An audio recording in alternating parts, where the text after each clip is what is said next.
Good afternoon செல்லக்குட்டீஸ் எல்லாருமே வந்து பார்த்தீங்கன்னா எப்படி இருக்கீங்க? ஒரு சிறப்பான குட் ஆஃப்டர்நூன். நாளையுடன் 11ஆம் வகுப்பு மாணவர்களுக்குமே பொதுத் தேர்வு என்னும் புயல் ஓய்கிறது, கரையை கடக்கிறது. சேதங்கள் என்னென்ன அப்படின்றது எல்லாமே வந்து பார்த்தீங்கன்னா அடுத்த மாதம் தெரிய போகிறது. அடுத்த மாதம் அல்ல மே மாதம் வந்து பார்த்தீங்கன்னா தெரிய போகுது.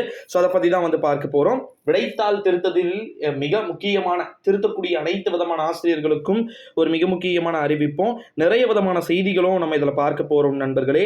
இதெல்லாம் பார்க்கறதுக்கு முன்னாடி நம்முடைய சேனலுக்கு ஓகேங்களா, புதிய பார்வையாளர்களா இருந்தீங்க அப்படின்னா மறக்காம நம்முடைய சேனலை சப்ஸ்கிரைப் பண்ணிக்கோங்க. வாங்க இப்போ வீடியோக்குள்ள போகலாம். பேப்பர் கரெக்ஷனுக்கான டேட் வந்து பார்த்தீங்கன்னா அனௌன்ஸ்மெண்ட்லாம் பண்ணிட்டாங்க. இன்னைக்குன்னா டேட்டுப்பா கரெக்டாக வந்து பார்த்தீங்கன்னா நம்முடைய மார்ச் 24 ஆகுதா. உங்களுக்கு வந்து ஒட்டு மொத்தமாக அனைத்து விதமான மாணவ செல்வங்களுக்குமே பேப்பர் கரெக்ஷன் அப்படின்றத வந்து பார்த்தீங்கன்னா விரைவில் டிக் பண்ண வாய்ப்புகள் வந்து இருக்கு அப்படின்னு வந்து சொல்லிட்டாங்க. ஏப்ரல் 2ஆம் தேதி டிக் பண்ண போறாங்க. ரிசல்ட் மே மாதம் ஃபர்ஸ்ட் வீக்கே வந்து ரிலீஸ் பண்ண போறதான் அஃபீஷியல் நியூஸ் வந்து சொல்லிட்டாங்க. ஸோ அதனால வந்து நீங்க பெருசா பயப்பட வேண்டிய அவசியம் வந்து கிடையாது. ரொம்ப வினாத்தாளுடைய பேட்டர்னாக இருக்கட்டும் எல்லாமே வந்து ரொம்ப எளிமையான முறையில் வந்து அமையக்கூடும் அப்படின்னே சொல்லிட்டு எதிர்பார்க்கலாம். ஸோ அதனால் வந்து நீங்கள் அதெல்லாம் வந்து பற்றி பெருசாக கவலை கொள்ள வேண்டிய அவசியம் வந்து கிடையாது. 10ஆம் வகுப்பு மாணவர்களுக்கு இன்னும் தேர்வுகள் வந்து தொடங்கலையே ப்ரோ, அவங்களுக்கு எப்படி அப்படின்னு சொல்லிட்டு நிறைய பேர் வந்து கேட்டிருந்தாங்க. ஸோ அவங்கள பொறுத்த வரைக்கும் அவங்களுக்கு இப்போதைக்கு எந்த பிரச்சனையுமே வந்து கிடையாது.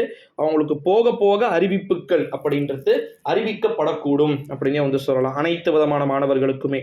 ஆனால் இப்போ இருக்கக்கூடிய கண்டிஷனுக்கு 12th ஸ்டாண்டர்டுக்கும் 11th ஸ்டாண்டர்டுக்கும் பேப்பர் கரெக்ஷனை ரொம்ப ஈஸியான முறையில் டிக் பண்ணுறதுக்கு வாய்ப்புகள் சாத்தியக்கூறுகள் இருக்கு அப்படின்ற தகவல்கள் உறுதிப்படுத்தப்பட்ட தகவல்களாக வெளியாகிட்டு இருக்கு. நிச்சயமா பேப்பர் கரெக்ஷன் ரொம்ப எளிமையான முறையில் டிக் பண்ண போறாங்க. அது மட்டும் இல்லாமல் 12ஆம் வகுப்புகளில் சில விதமான மாணவ செல்வங்களுக்கு வந்து கிரேஸ் மார்க், அதாவது சில விதமான வினாக்களுக்கு வந்து பார்த்தீங்கன்னா கிரேஸ் மார்க் வந்து இடம்பெற போகுது. அது 1 இல்லை 2 இல்லை 10 மார்க்குக்கு மேலே வந்து பார்த்தீங்கன்னா தவறாக வந்து இருக்கு அப்படின்னு சொல்லிட்டு அதுவும் ஒரு பக்கம் வந்து சொல்லப்பட்டு கொண்டு இருக்கக்கூடிய ஒரு வேளையிலே மேபி எனக்கு தெரிஞ்சு அதுக்கான சான்சஸுமே வந்து பார்த்தீங்கன்னா நிறைய இருக்கிறத நம்மளால வந்து பார்க்க முடிகிறது. 10, 11, 12ஆம் வகுப்பு மாணவ செல்வங்கள்ல 3 மாணவர்களுக்குமே எந்த பாடம் எவ்வளோ டஃப்பாக வந்து கேட்டாங்களோ அந்த பாடத்திற்கு ஏற்ப வந்து உங்களுக்கு ஈஸியாக மார்க் வந்து கொடுப்பாங்க அப்படின்னு சொல்லிட்டு நம்மளால வந்து எதிர்பார்க்க முடிகிறது. ஸோ பேப்பர் கரெக்ஷனை பொறுத்த வரைக்கும் ரொம்ப ஈஸியான மெத்தடில் இருக்கும் அப்படின்னு சொல்லிட்டு சொல்லலாம். அதனால் வந்து நீங்கள் அதை பற்றி ஒரு துளியும் கூட கவலைப்பட வேண்டிய அவசியமே வந்து கிடையாது சில குட்டீஸ் ஓகேங்களா. அதாவது 10, 11, 12ஆம் வகுப்பு மாணவர்கள் 3 பேருக்குமே பேப்பர் கரெக்ஷன் வந்து பார்த்திங்கன்னா வேறு டிஸ்ட்ரிக்ட் வந்து சேஞ்ச் ஆக போகுது. ஸோ அதனால் வந்து உங்களுக்கு ரொம்ப எளிமையான முறையில் வந்து இருக்கும். இன்னொரு இம்பார்ட்டண்ட்டான ஒரு நியூஸ் என்ன அப்படின்னு வந்து பார்த்திங்கன்னா டிக் பண்ணும் போது ஓரளவு தான் ப்ரோ நான் எழுதியிருக்கேன், எனக்கு மார்க் வருமா அப்படின்னு சொல்லிட்டு ரிப்பீட்டடாக நிறைய பேர் ஒரே கொஸ்டினை சேமாக வந்து கேட்குறீங்க. ஸோ கண்டிப்பாக இருக்கிறதுக்கு வாய்ப்பு இருக்குது ஓகேங்களா. இப்போ 2 மார்க் கொஸ்டின் ஒரு 2 or 3 லைன் வந்து எழுதணும்னு வச்சுக்கோங்க. நீங்கள் ஒரு 2 லைன் தான் எழுதிருக்கீங்க அப்படின்னா மேபி உங்களுக்கு அதுக்கு 1.5 மார்க்கோ இல்லை 2 மார்க்ஸோ வந்து கொடுத்துற மாதிரி தான் வந்து சொல்லியிருக்கிறாங்க.